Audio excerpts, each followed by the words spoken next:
ఒక విచారకరమైన మాట మీతో చెప్పనా?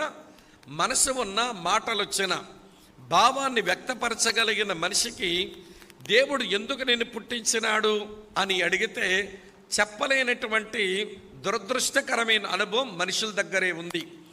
కావాలంటే ఇలా చెప్తాను వినండి.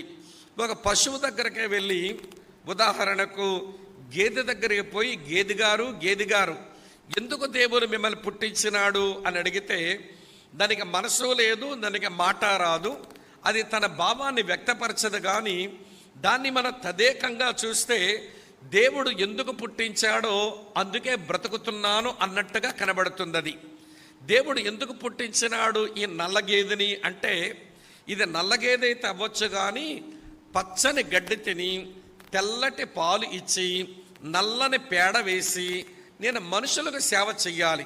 నేను ప్రతిరోజు చేస్తున్న పని అదే.